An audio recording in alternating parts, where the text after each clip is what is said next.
Good evening, everyone. My name is David Freese. I'm the mayor of Tonganoxie. I'm calling to order this June 5th, 2023 regular meeting of the Tonganoxie City Council. Ms. Huntington, would you call the roll, please, and note that I'm present? Yes, Mayor. Mr. Partridge? Here. Ms. McCutcheon is absent. Ms. Stevens? Here. Mr. Donnelly? Here. Mr. Dale? Here. Would you please join us in the Pledge of Allegiance? I pledge allegiance to the flag of the United States of America and to the republic for which it stands, one nation, under God, indivisible, with liberty and justice for all. Thank you. Item 2 on our agenda is the approval of minutes, where we go over the minutes from the previous meeting. Council, do you have any questions or conversation about the minutes from the previous meeting? Mr. Mayor, I'd make a motion we approve the minutes as presented. Thank you, Mr. Donnelly. Is there a second? I'll second. All in favor, say aye. Aye. All opposed? Motion passes. Item 3 is the consent agenda, where we review the bill payments for the previous period. Council, are there any questions or conversation regarding the bill payments? Hearing none, I'd accept a motion. I'll make a motion. Thank you, Ms. Stevens. Is there a second? Second. Thank you, Mr. Donnelly. All in favor, say aye. Aye. All opposed?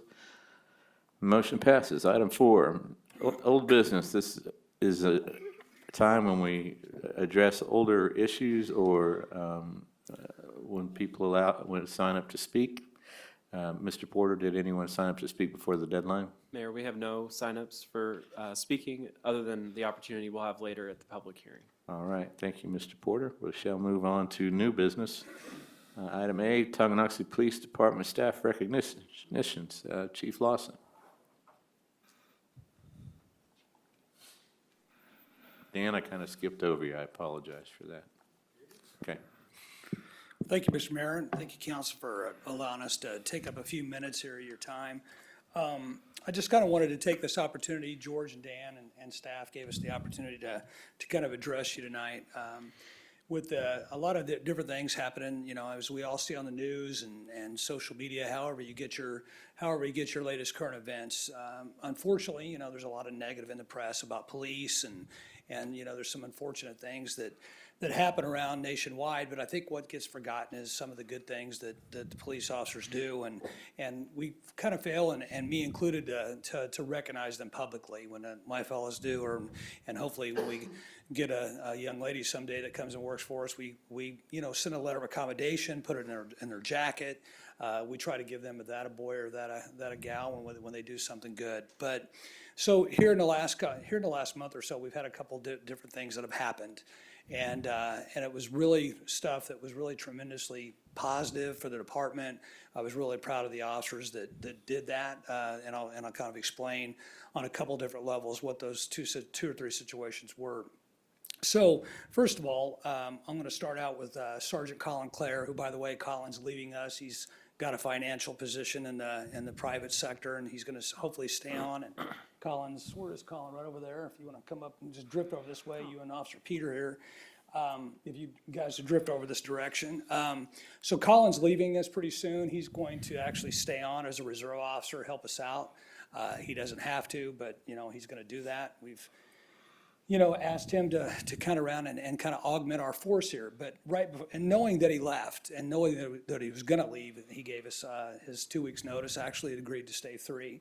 So back on May 13th of 2023, we had a citizen that called and said that their family member was in crisis. And so we unfortunately run more of these calls than we'd like, whether it be in Tonganoxie or anywhere around the metropolitan area. But you know, in this particular situation, we had a veteran that was having a lot of problems. Family called, was worried about him, and we won't say an exact address or a specific general location.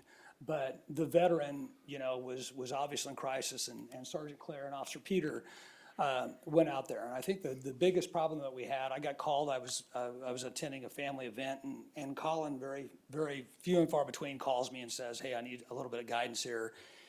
And he had called Major Knowles, and he called myself and said, we may need more personnel here. We got a really serious situation. This person's, obviously in crisis. We're trying to help him. In law enforcement, we try our very best never to use force or try to force somebody into a situation to get help. But this person was actually running around town, and quite truthfully, these guys were following him, not chasing, but doing their best to kind of to help him, talk to him. Officer Peter was on the scene, was doing a very good job of trying to de-escalate the situation, as well as Sergeant Clare. They called me about after the fourth or fifth time that this person, had ran and was trying to get him help, and said, we're at our wits' end. We might need more personnel out here, but this is serious to the community and the person that was being affected. And so Major Knowles and I were getting saddled up to start that way. And Sergeant Clare told me, I gotta go quickly. This person's just jumped into a large body of water. And luckily for us, the body of water, the pond, was not extremely deep, but I think they had it in their mind they were wanting to hurt themselves and hurt someone else. And in those kind of situations, what's kind of really unique for law enforcement is that the person's committed no crime. And so it's a really touchy situation. And so it's a touchy situation for law enforcement, and de-escalation is so hugely important in those kind of situations.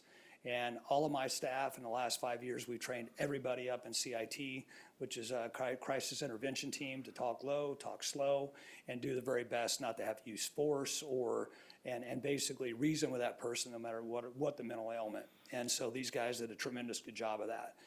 And so I get off the phone, and Major Knowles or I are getting ready to saddle up, come this direction. And so we get told that Sergeant Clare has shed all of his gear and jumped into the body of water after this person. So the person was trying to drown themselves, could have hurt someone else. And Sergeant Clare, without any kind of hesitation, jumped into the body of water and went and was talking to him, trying to coax him out. And at that point in time was using the necessary force of pulling and guiding and talking softly. I watched the body camera video of both the officers. It was very impressive. It's something that, in retrospect, I thought about actually releasing to the media. It was that impressive, and they did a wonderful job. And not only did they save this person from harming themselves, we really were, having worried about some of our other citizens, and got him the medical attention that he needed. So with that in mind, these two, I'm going to give to Sergeant Clare what we call a meritorious award, and Officer Peter commendation award. And we got them plaques right here, and we're going to give these guys, and congratulations.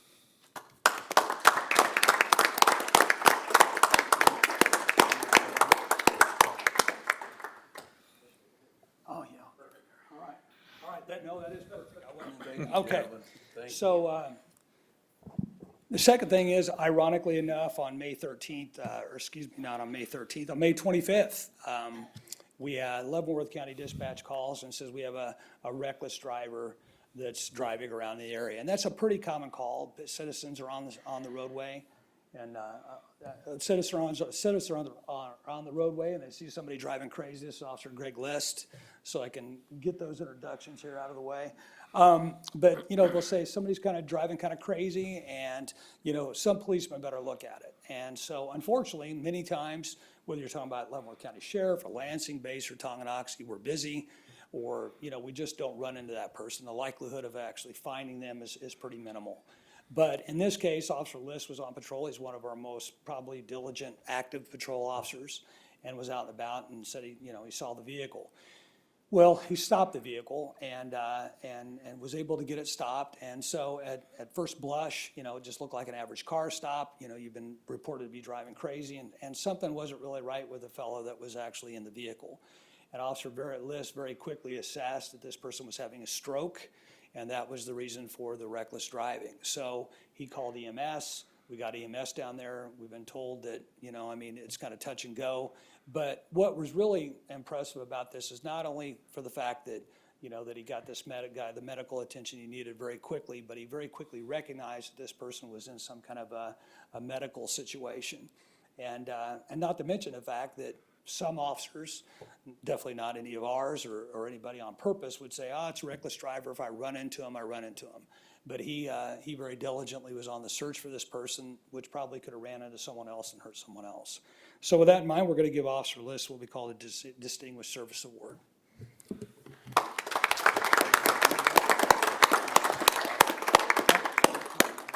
Gentlemen, we'll get the individual picture here first. Could we get a picture with council up here after we're done?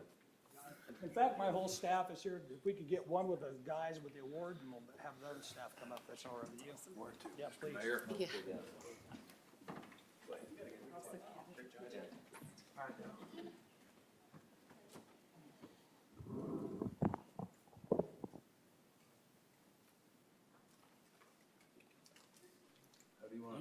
You guys are in the front.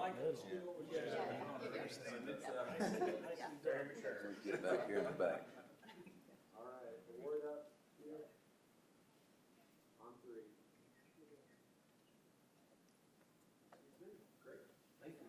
Thanks, gentlemen.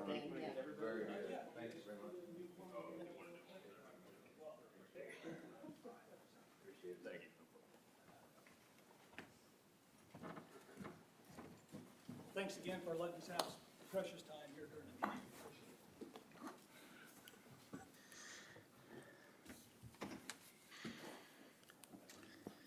Thank you, gentlemen, and thank you, Chief, for the work there. We'll move on to item B here. Resolution 06-2301, setting a public hearing to consider designating the Stone Creek Rural Housing Incentive District within the city of Tonganoxie, Kansas, and adopting a plan for the development of housing and public facilities in the proposed district. Mr. Brakovich. Thanks, Mayor. So for this item, yes, Before we can, I need to recuse myself, and I will leave until you want me back. All right, thank you, Mr. Donald. Back, I'd be happy to go home. We want you back.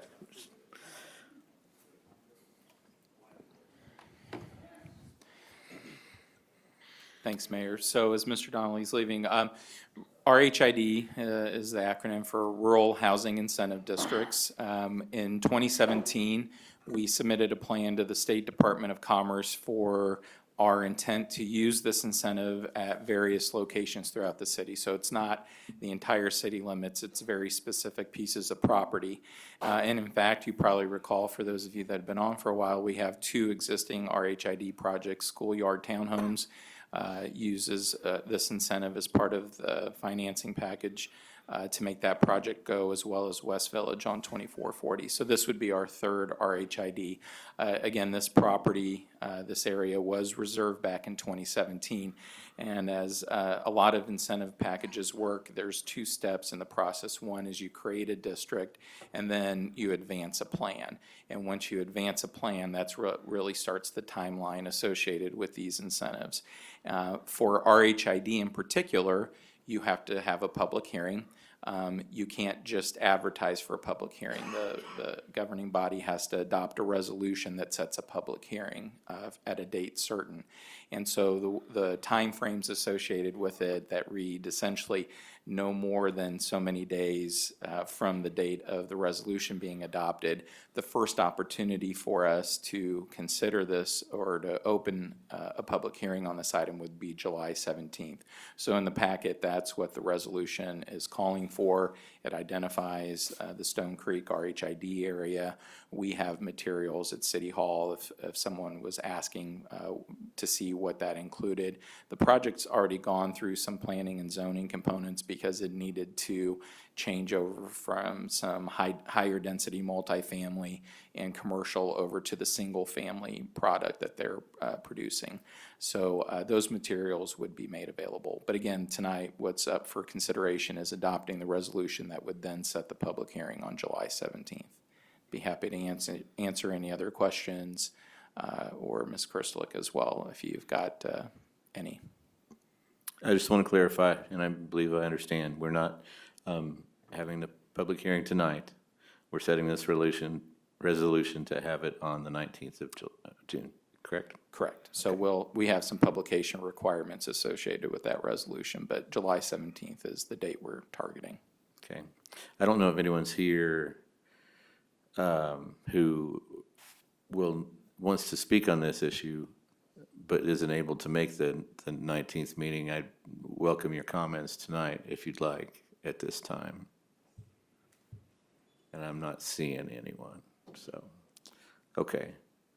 Council, do we have any questions or comments on the resolution? Seeing none, I would accept a motion. I'll make a motion to approve Resolution 06-23-01, setting a public hearing to consider designating the Stone Creek Rural Housing Incentive District within the city of Tonganoxie, Kansas, and adopting a plan for the development of housing and public facilities in the proposed district. Thank you, Mr. Dale. Is there a second? I'll second. Thank you, Ms. Stevens. All in favor, say aye. Aye. All opposed? Motion carries. Thank you, Mr. Brakovich. We'll move on to item C, Resolution 06-2302, determining the intent of the city of Tonganoxie, Kansas to issue industrial revenue bonds in one or more series in the principal amount of not to exceed $47 million to finance the costs of acquiring, constructing, improving, and equipping an industrial facility for the benefit of DSM Nutritional Projects, LLC.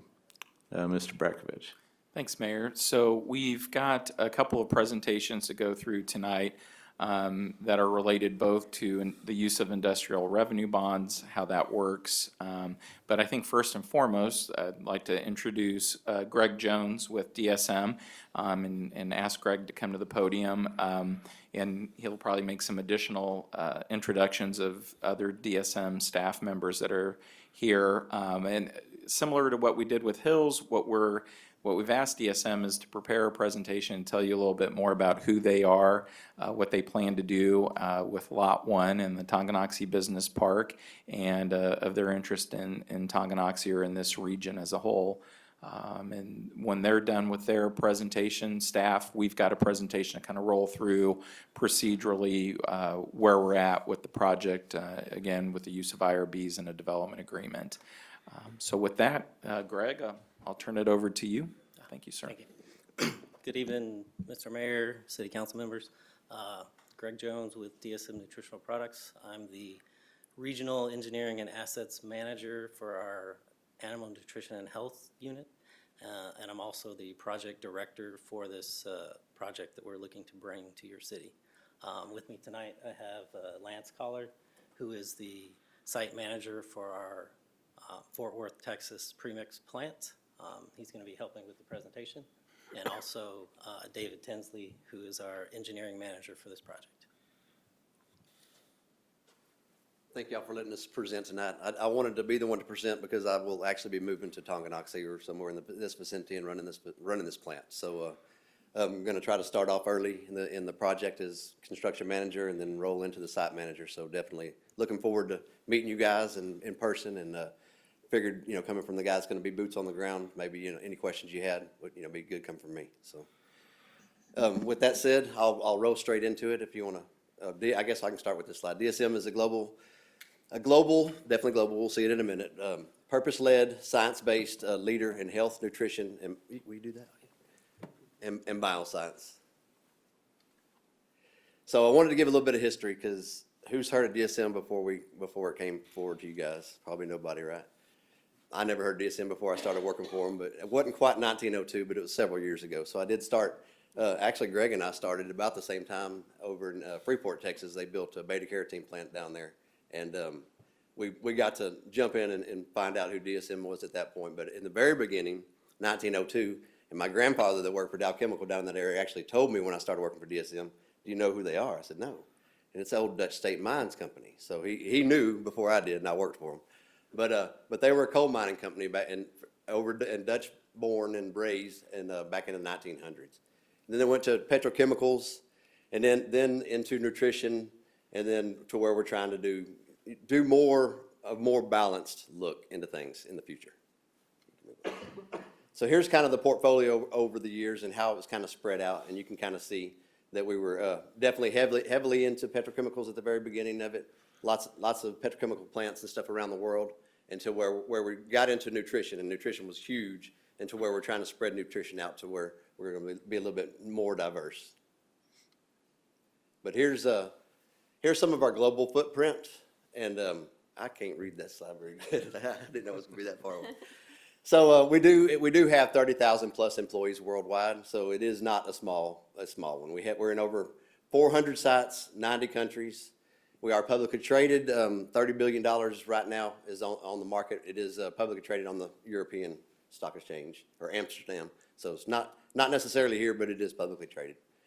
And then in North America, we have about 5,000 employees across North America. And I think on the next slide, we'll show you kind of those plants.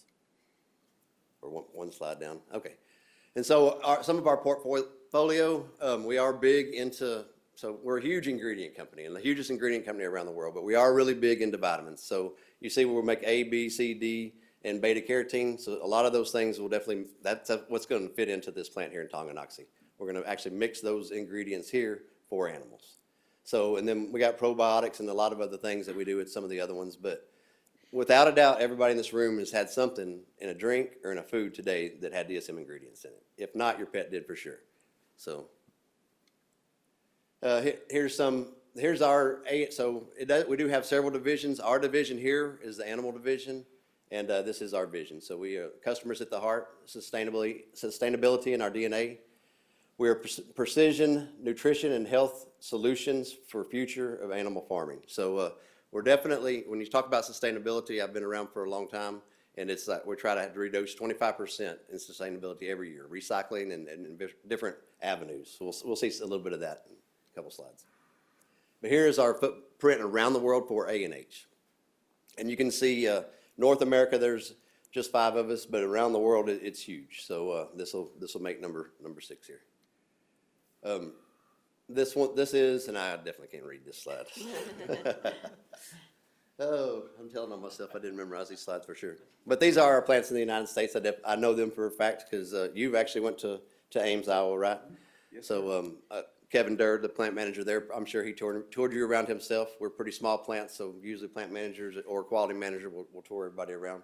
We have one in there in Iowa. I'm over the one in Fort Worth right now currently, one up in Air and one in Pendergrass, Georgia. And I got the opportunity, the plant manager retired there. I got the opportunity to run that all year along with Fort Worth this year. So I got a pretty good feel of the plants and real good feel of what this one will be too. So at DSM, sustainability is not only our core value, but it's the key responsibility. So definitely a responsibility. I mean, not only is it a responsibility, it's one of my goals. So it's definitely a responsibility of mine and all of our employees to make sure that we drive that. But they drove it into us as one of our core values at the site. So fully engaged in the process, strategy, and business and operations. Our approach to bringing a positive change to improve and enable and advocate. Here's kind of some of the things that we've done, and I don't even need to read these because I've been a part of all of these. But if you look on the bottom left, we definitely say we're 100% renewable now in electricity, and the bottom one is a solar field in Belvedere. Yep. Just one of them, but it's a solar field in Belvedere that actually makes enough power to run all of our plants in North America, and still a little bit left over on the grid. So when we build this one, we'll still be 100% with energy. We also have started a big, like I said, 25% reduction in waste and recycling, and then this Bovar, nobody's heard of that. There's a huge thing right now from cows and the emissions going into with methane, and we're coming up with stuff to feed them. It's a huge project to where we'll limit the emissions from cattle. And then one of the things, you met Kevin, that's him there in the middle, but we're definitely involved in the community and we'll be here too in this area. So this is just last year, there was a huge drive for the food drive. So we, top left is me and a couple of my employees, and we were at the local food bank and donated a fridge. I got more money than Kevin because my fridge is twice as big, if you can see, but we donated a huge fridge there and then filled it up. But I mean, it was like $5,000 refrigerator. So we're definitely want to contribute to the community. And Kevin, I have to tell him, he's better than me, but you can see him even at a meeting there to where he's presenting DSM and really getting involved with the community. So we want to do that here in this area too. And then job opportunities. I did watch the Hills slide. I heard the gentleman talk about wages and stuff, so he's not here to say anything this time. But I wanted to make sure that y'all knew, and that was another reason that I was presenting, is because these salaries that we're gonna bring here are gonna be good, even from the operator level. So this shows an average salary of $72,000, but I can promise you, if you have a son or a daughter that wants a job, even as an operator driving that forklift right there, they'll at least make $50,000 at this facility. So every one of mine do right now, and they will here too. So it's not just the top guys, not just me. I wish I was made as much money as this guy was saying. I don't quite make that, but I mean, it's definitely going to average that at this facility, and we'll have some good engineering jobs. We'll have some, several good jobs there, along with jobs for basic operators and forklift drivers. There's going to be 401k match, paid time off. We have an awesome paid time off. I'm telling myself I've been there with DSM for a little bit too long, but right now I think I have 280 hours of vacation right now if I need to take off. So we're really good. But I've been with DSM for 25 years. But they start off like at 3 weeks, so it's really good. And then there's just some of the on-the-job training and everything else that we do, and just really good stuff. Pictures on the right, that's my guys, my team. If you see, it's kind of hard to see, but the bottom in the middle there, that shows 10 years incident-free, and we accomplished that this year. So very proud of that. It's not my whole team, but we got a big, and I'm not even in it. I was in Georgia at that, but anyway, we had a good celebration when I got back in town. And then here's the Tonganoxie facility. So the piece of land, honestly, I drove by it today, so I can't say that I wasn't there, but it's the first time I saw it was today. And it's a bare piece of land right now with big Hills plant right behind it, which is one of our customers. So it'll be really good. But just looking at that and knowing the neighborhood and knowing everything else, the aesthetics we want to make sure is right too. So we're going to plant a lot of trees. We're going to make sure the colors are right. We're going to make sure that it looks really good. But this is the kind of what we want our facility to look like right here, and I hope y'all enjoy this as well. But you can see kind of the investment and everything else was said earlier, but 52 million is kind of what it's up to now, and 65,000 square feet. So we do have a video. I know you were there, but kind of wanted to show for the other members that are here. One of the other premix facilities. This is actually Ames too. Kevin made a video. They're going around to all the sites. He got to be on the list first, and so we'll show Kevin and his facility, and then want y'all to know that this is more of a manual facility there that you went to than this one will be. So we're going to use a lot of robotics, a lot of other stuff at this facility, but still, this is what we'll be doing.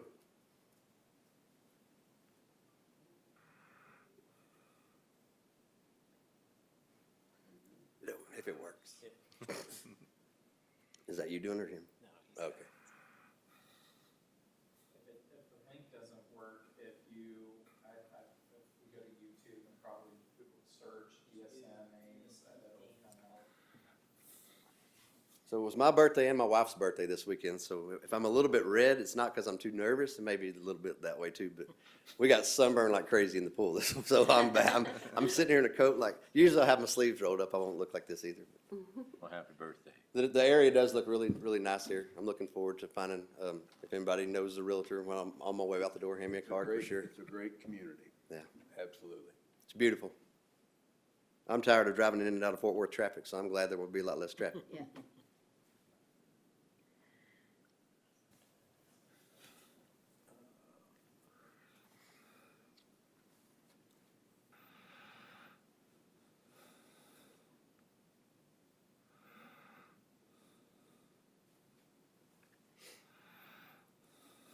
The facility here in Ames is a 24-hour-a-day, 5-day-a-week operation. We have 30 employees that help make animal nutrition premixes for our customers. DSM actually stands for Dutch State Lines. We actually talk about DSM from the do something meaningful aspect. We try to give the customer everything they need. A lot of times they'll call and they'll need something right away. And we will interrupt our production to try to get product to them because we know animals got to be fed. I like to say large or small, we feed them all. We do a lot of small pet food along with the larger livestock. We have a nutritional services team, very knowledgeable, trained specialists who work with all of our customers to ensure that all of their formula premixes meet all of their desired nutritional needs for the animals that they're providing feed to. So we take these ingredients, we weigh them out, we mix them in a mixer, and then we package them to customer specifications. Our mixer size is 3,000 kilos, 6,000 pounds. Right now, we're doing about 1,800 ton a month, but we can do more if need be. We have two bagging lines here. Both of them have metal detection, so ensuring that we don't leave any trace metal in our premix helps give our customers the good feeling, letting them know that we're producing the right stuff for them and that they're gonna get it in good quality. We use a Conchetti automatic bagger. It'll fill the bag for them, it folds the bag for them, cuts the bag for them, it puts our tamper-resistant crepe tape up top, and then it runs it through a barcode scanner and a check wire to make sure all the product made it to the bag. We can make sure by the barcodes, all the product gets put in the correct bags. We can do 50 to 60,000 labels a week. The process controls are very important because automation can do much more than what a human can do. We pride ourselves in making sure that our batches that we are producing are exactly as the customer wants and needs. And that's why we have the automation to allow us to be able to really dial in the recipe for the customer, and then we can easily make changes should they determine that they need to have a different formulation. Quality is built into every part of our production process, from shipping and receiving to our material resourcing to manufacture of all of our premixed product. We are always looking for ways to minimize our footprint on the local areas. We started working with the Solid Waste Alternative Program to find a home or another use for the empty super sacks that we have here, which were being put in our local dumpster, taken to the local landfill. And we were able to work with them and come up with a recycling program where we now bale the empty tote bags and send them to a recycler, which will then clean them and shred them and use them for picnic tables and park benches. We are coming up to almost 1 million pounds of empty super sacks and some cardboard that we divert from the local landfill to a recycling program. I've been here in DSM for 46 years. We put out a good product, and we want to make sure that whatever products get to the animals, that nothing ever happens to them. Even though we do the same thing, it's basic mixing of vitamins and minerals every single day, it's always different. There's always a different challenge or a different need that needs met. It's every customer's right and every employee's responsibility to deliver a high-quality premix every day.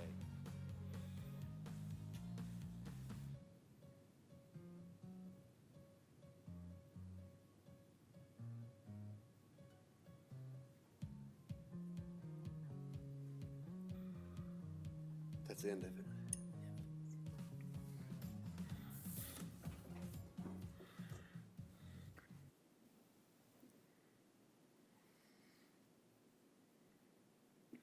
That is the end of our presentation. If anybody's got any questions for me, feel free.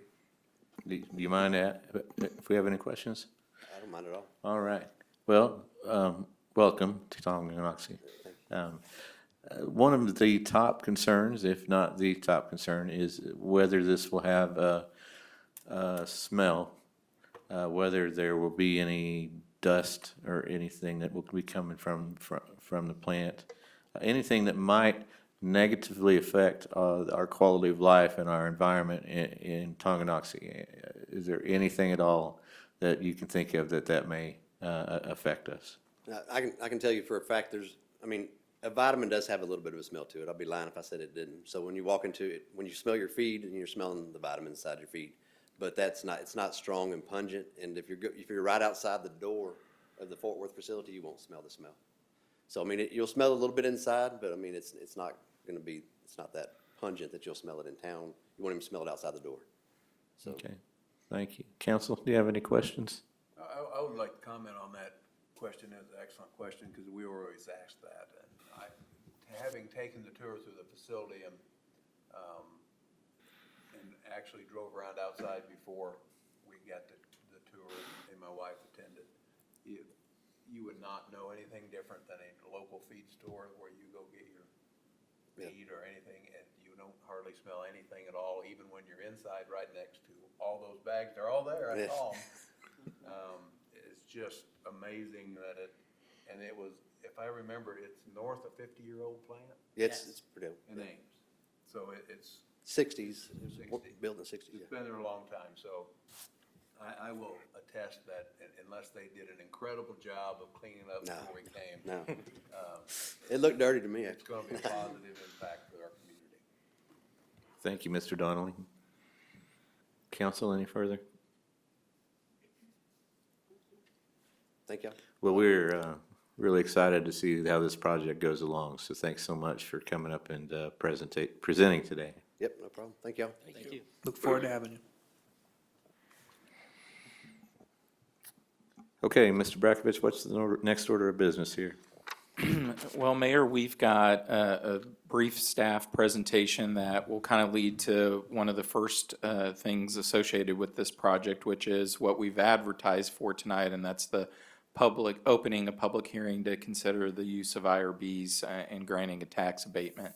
And just to add to what Greg and Lance had said earlier, Kevin did host us on the tour in the Ames facility, and as Mr. Donnelly said, I was really impressed with the cleanliness of the facility, the lack of any perceived issues. As Lance went through their presentation, you see what the organization's committed to from an environmental standpoint. Those were all the factors that we kind of knew about DSM. As we were talking about before the meeting started, almost 2 years to the date before DSM made the announcement last month that they were wanting to come to Tonganoxie to build this facility. The one thing I would add that I was impressed with in the Ames facility is the number of long-term employees. We all know the difficulties in attracting and retaining employees, and you look at that facility and the number of people that were there 20 to 30 years was really impressive, and I think that alone can say a lot about an employer and their commitment, and just makes us excited to get this project to this point because we really believe that it is a good fit, not only for the business park, but for the community itself. So with that, what are we here for tonight?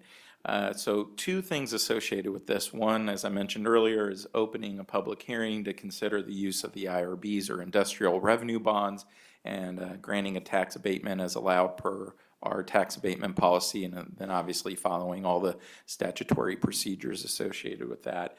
And the second component here is considering a development agreement, which you're used to seeing, and that development agreement would then contemplate conveying the property and what DSM's use would be. So we were hoping to have both of those items completed by tonight, and we're fine-tuning the details on the development agreement. So I would suggest that these two are a tandem.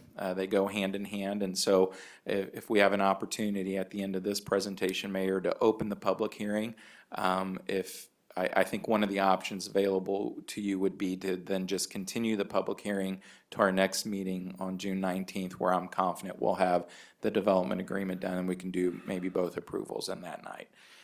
So with that, again, the lot is Lot 1 in the business park, so it is at the intersection of 222nd Street and Kansas Avenue. It's about 12.74 acres. Here's a little bit of an aerial shot we got from our drone.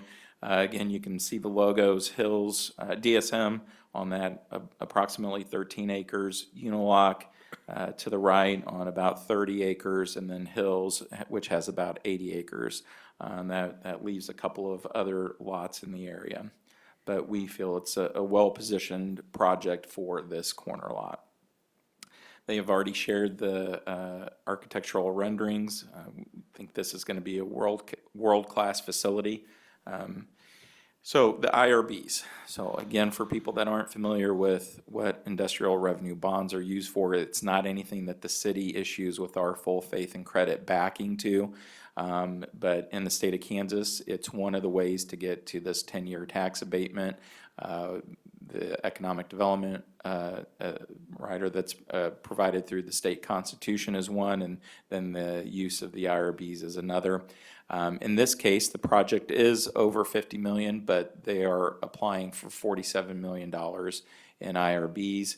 Associated with that is a required cost-benefit analysis for the city of Tonganoxie. We hire a third party to complete that. We submitted the application that was provided by DSM to that third party to complete that. And what you see in that chart are how the taxing entities are impacted. So the targeted ratio is 1.3. So that means for every dollar of public funds that go into a project, you'd like to see at least a $1.30 return on, right? And so you can see the impacts to the city of Tonganoxie, Leavenworth County, the school district, and the state of Kansas all exceed that desired 1.3 ratio. So the tax abatement itself, this project does qualify for 70%. In our tax abatement policy, we issue a standard 45%, and then there's factors that are important to our community, and if a project conforms to those, we'll add additional components. So in this case, the level of capital investment earned them another 10%. The fact that they're going into a targeted area, i.e. our business park, that was another 10% component. And the industry that they're in is a targeted industry for us, and that's an additional 5%. Again, based on our policy and based on the level of capital investment they're making, they qualified for 10 years. So we bifurcate. There's either a 5 or 10-year term. For new businesses, it's an escalated level. For existing businesses, it's at a reduced level, but they do qualify for 10 years. Oh, I see what Lance was saying. That is really hard to read. So this kind of rolls through the tax abatement and provides some projected estimates of value and what the tax abatement would mean, as well as what additional revenue would come from that 30% payment. So if you start at the top, that's the building size on a square foot level. We're using an estimated value of $150 per square foot. It's a little bit higher than where we started on projections, but with Hills coming and hitting the county assessor rolls, this is not quite that level. It's a different type of facility, but we feel $150 projection is probably closer to where this might be placed on the rolls by the county appraiser. And then the assessed value, obviously at a 25% assessment rate, and then what the current mill levy rate is. So using IRBs, there's still a held harmless provision for school districts for their capital outlay, which is about 8 mils, and then 1.5 mils for the school, for the state. So that 9.5 mils is not subject to the tax abatement. That comes off that new projected value. So in this case, using the values we estimated, I believe that's about $25,000 just for that 9.5 mil. I'm going to cheat and use the one in front of me. So then the rest of the calculations are trying to derive what value there would be in terms of tax generation, property tax generation. So I've highlighted a few things there, and towards the right, but not in the last column, is 100%. So that represents if the building was appraised at $150 per foot, you get to a projected appraised value of just over $10 million, assessed value of just over $2.5 million. The projected annual property tax would be approximately $354,000. So to say 70% abatement would be just under $248,000. So a projected 10-year value of the property tax under abatement to DSM would be just shy of $2.5 million. Conversely, then the 30% represents $106,000, just a little over $106,000 annually. So then that's in addition to that held harmless provision, but that $106,000 then is what would flow to all those taxing entities and be split accordingly the way any property tax payment is made. So approximately during that 10 years, there'd be about $1 million in property tax payments made. An additional, and I went through that quickly, but I know we've done a few other projects, but if there's any questions, or please feel free to ask, or we can come back to that slide. An additional component to the use of IRBs is qualifying through the Department of Revenue for a project exemption certificate, which would exempt sales tax on certain components of the project. And based on the parameters that were provided, we estimated that that's an additional $2.4 million in potential value to this project. So if we're looking at, they're proposing a $52 million project, there's about $2.5 million in property tax relief over 10 years and $2.4 million. So just shy of $5 million of public incentive associated with the $52 million project. So additional, any questions on that? Again, I know I went through that pretty quickly, but that's, again, our best guess. The county appraiser usually won't engage in prospective valuation, but we feel this is pretty accurate. A couple of additional components on this project are the purchase price for the land, and there is a fee associated with an IRB issuance. It was I'll start with the IRB issuance fee. It was part of the adoption of the tax abatement policy, was a formula that calculates based on the total amount of IRBs being issued, and in this case, for $47 million, that is $105,000. There would be additional fees for bond counsel associated with that, and I believe Gilmore and Bell has provided those estimates to the DSM team. Again, the 12.74 acre site, we've negotiated for a value of $10,000 per acre, which equates to $127,400. However, during this time of evaluating the project and giving DSM site access to do a variety of testing and ensuring that the site could accommodate their project, they've submitted $40,000 in non-refundable payments. And so we've agreed that if the project came to the point of completion, that we would credit those payments back into it. So there is that $40,000 credit to it. But I think that's the end of my slides. Again, I wanted to be specific about potential tax impacts, both in the abatement value as well as what would continue to flow to all the eligible taxing entities, as well as any additional potential revenue associated with just this transaction. Be happy to answer any other questions if you have them. Otherwise, I think we would be in a spot to open a public hearing on it. Council, do you have any questions before we open the public hearing?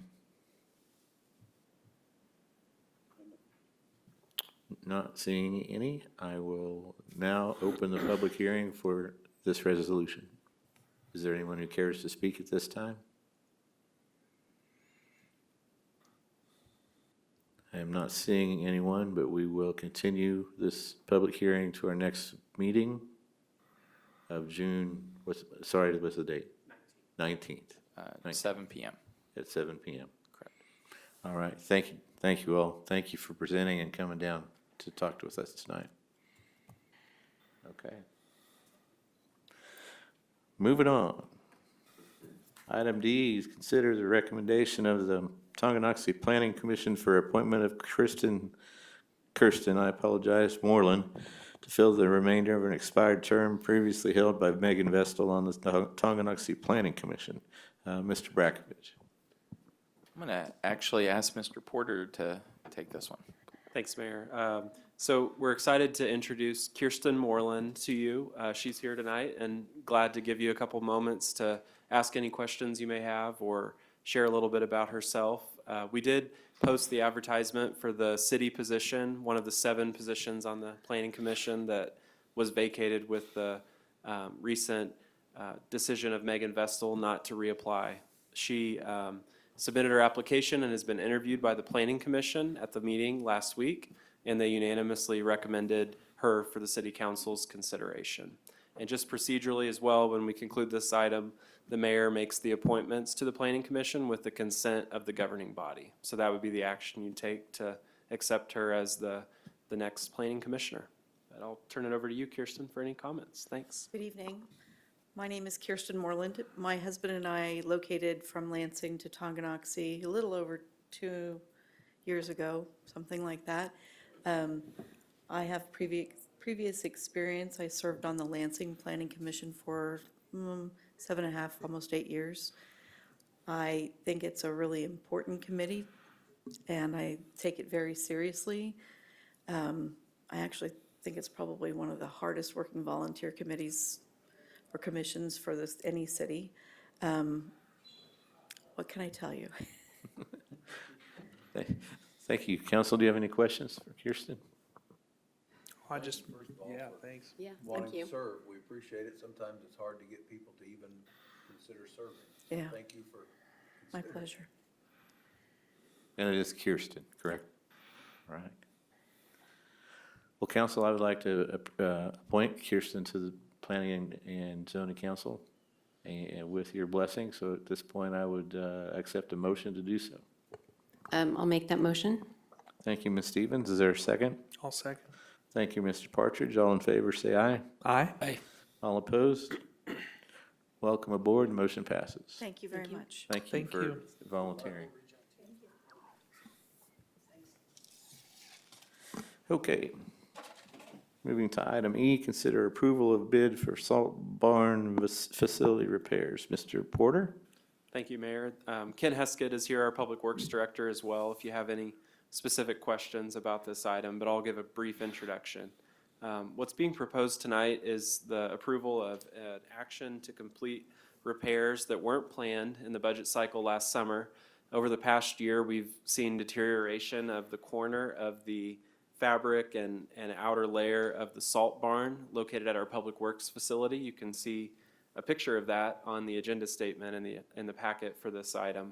As that continues to worsen, our stored materials inside that need to be kept dry to be usable and capable of being applied to our streets are at risk. And so we are asking for approval to move forward with an emergency repair off the budget cycle. Staff did collect 3 quotes for this work, and the low bid by a slight margin was FBC, which stands for Fabric Building Construction. With a name like that, what else could they do? And we do have that budget quote for $38,763.90. Kent has met with this contractor at the site and feels confident in assuring that we can get this work done and that they will be the right contractor to do it. So with that, we do ask for a motion to accept this, and our source of funding that we've identified as an eligible facility improvement or maintenance activity is the Capital Projects Fund, which is funded primarily by our share of the Leavenworth County sales tax. So fund balance levels are perfectly acceptable with this approval, and we'll just incorporate this into mid-year budget amendments this year. But happy to take any questions, and I'm sure Kent would be as well. Thank you, Mr. Porter. Mr. Heskett, do you have anything more to add?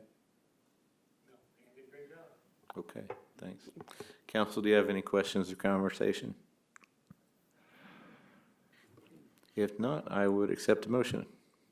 I'll make a motion, Mr. Mayor, to accept the quote from FBC in an amount not to exceed $38,763.90 for the fabric replacement on the city's salt storage facility. Thank you, Ms. Stevens. Is there a second? Second. I think I heard Mr. Donnelly first. All in favor, say aye. Aye. All opposed? Motion carries. Item F is the consideration of the approval of the 2023 fireworks sales permit applications. Mr. Porter. Thank you, Mayor. Staff are submitting this item, which you'll probably recall from prior years, for your consideration. In our city code, there are requirements that people wishing to sell fireworks in advance of the 4th of July celebration each year, when discharge of fireworks is permitted in the city limits for a period of several days, apply to the city, provide necessary insurance documents, provide a layout so our fire department can evaluate the site and visit prior to the commencement of sales during the allowed period. 2 applicants applied this year. Some years we've had as many as 4 with as many as 5 sites. So we're not really entirely sure what's driving the change in preference for some of the vendors. But the 2 locations proposed in the applications before you tonight are the parking lot of Brothers Market Grocery Store and the parking lot of the former Casey's, now event space called LEB's. So both ends of town are represented in this application you see. We do collect a $500 fee per permit, and those have been paid by these 2. We anticipate there's a slight chance on June 19th another vendor could submit to you for another application, but they would be cutting it pretty close with the sales coming less than 2 weeks after that date. So we anticipate this will be it this year, and staff do recommend approval. One note too is that your approval tonight grants them this permission, but we still put in the consideration that the fire chief has to visit the site or their designee and address any safety issues they see and how things are laid out and stored in terms of dangerous materials. But happy to take any questions you have. Recommend approval for this item. Council, any questions for Mr. Porter? Seeing none, I would accept a motion. I'll make a motion to approve the 2023 fireworks sales permits for Anthony Miller and Garrett's Worldwide Enterprises LLC. Thank you, Mr. Dale. Is there a second? Second. Thank you, Mr. Donnelly. All in favor, say aye. Aye. All opposed? Motion passes. Item G, consider approval of distribution of funding support for 2023 Tongi Days event. Mr. Porter. Thank you, Mayor. On the last item, I neglected also to give kudos to Jamie Burke in City Hall for her efforts on organizing the fireworks permits along with many other permitting processes. But she did a great job this year, like always, and we appreciate that. For this item, to kick it off, I'd like to introduce Monica Gee, who I think is the head of the planning committee for Tongi Days.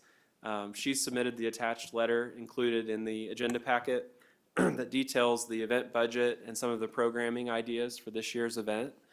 We've got a great lineup, just like in the past couple years. The item for the council's consideration tonight is distribution of the requested funding for this year's event support. The city does budget $10,000 to support local community events each year specifically. Our typical division of that money is $7,500 for Tongi Days and $2,500 for the mayor's tree lighting event held in November. So this is included in the proposed budget, and this step tonight is just a discussion followed by your authorization or consideration of authorization to deposit those funds with TBA for their utilization for the event. But happy to take any questions, and I might let Monica give a quick recap of. And this event is funded in what's called a Tonganoxie Events Fund. It is separate than the Tonganoxie Business Association funds. They are two separate funding mechanisms, so money doesn't go from this event funding to something that is classified as a traditional business association event. Just want to make sure everyone understands that, and we do keep quite the division. We already have probably 50 vendors, which is really more than we had last year. And we are expanding it this year, another block down. So that is a nice added event. We have bands booked. We hired a petting zoo because we've depended on the FFA group in the past, and it's just really hard being at the beginning of the school year for them to get involved and get enough people to do it. So that was one of our goals, is to be able to add that, and that's an expense that is quite costly considering what you're getting when we got it for free in the past, but definitely a good add. We're going to continue with yard games. We have other businesses helping our church. Let's see, what's that church? West Haven is providing the games again this year, and they're expanding those as well, so another added bonus. Then we have food trucks, and almost every food truck we've had in the past wants to come back because they've all sold out. So they're excited about that. We have some buskers interested, so that'll have some live entertainment during the day, not just in the evening. Tony Maurer with the high school has changed the date of his car show that is at the beginning of the school year to coincide with this event, so we will have more going on during the day than just downtown. We want to focus on the whole area, so that's nice. It'll be focused on our high school as well as another additional area for them to come. And then I believe the 5K is coming back with a library run, so that's awesome. If there's any questions, I'd be more than happy to answer them. Well, thank you, Ms. Gee, for all the work that you do, as always. We have a great committee, It's so. impressive. Yeah, looks like a good lineup. Any questions or conversation, folks? 50 vendors already, that's a lot. Yeah, it's good. We have a second push that'll go in July for more vendors, and we've done a lot of advertising already. There's a couple in some Kansas magazines that we put out, so. We've already spent our reserve funds for next year, or from the past year that we had kind of squirreled away. So we want to make sure and know where we stand before we move forward with anything else. Thank you. Well, is there a motion? I will make a motion to approve the draft 2023 Tonganoxie Days event budget and authorize distribution of $7,500 to Tonganoxie Business Association to support the cost of the event. Go get them. Second. Thank you. Thank you. All in favor, say aye. Aye. All opposed? Motion Thank you carries. again. Thank you, Ms. Key. And it won't be 115 degrees. Yeah, no kidding. Okay, city manager agenda, Mr. Brockovich. No items listed, Mayor, but I'll do two just very brief, quick updates. One is the VFW has invited city staff and the elected body on Saturday, June 10th at noon. They're dedicating the new pedestrian bridge that they had asked us for some assistance in funding last year during the budget process. And so that, if you haven't seen it yet, that project turned out really fantastic. And so, again, that would be noon this Saturday at the site to do the dedication. And then the only other thing is every year, well, in the last few years around budget time, we issue a citizen satisfaction survey. We use SurveyMonkey. We use the email addresses associated with utility accounts to ensure that all the responses are from either city residents or property owners in the city. And so we plan to do a push on that, hopefully this week, if not at the latest by next week. And we usually do that, keep that open for about a 2 to 3 week period. So just putting that out there for the record, and that's all I have, Mayor. Thanks. Thank you. City attorney agenda, Ms. Kristolich. No items, Mayor. Right, thank you. Mayor Pro Tem agenda. Nothing this evening. Thanks. All right, thank you, Ms. Stevens. City council agenda. Council members, do you have anything to add to the evening? No. Okay.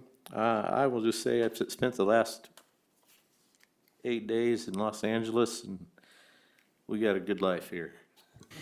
We definitely have a good life here. And with that, I'll turn it over to Mr. Dale. Oh, with that, I motion that we adjourn. Is there a second? All right, thank you, Mr. Donnelly. All in favor, say aye. Aye. All opposed? See you in a couple weeks. You're not right.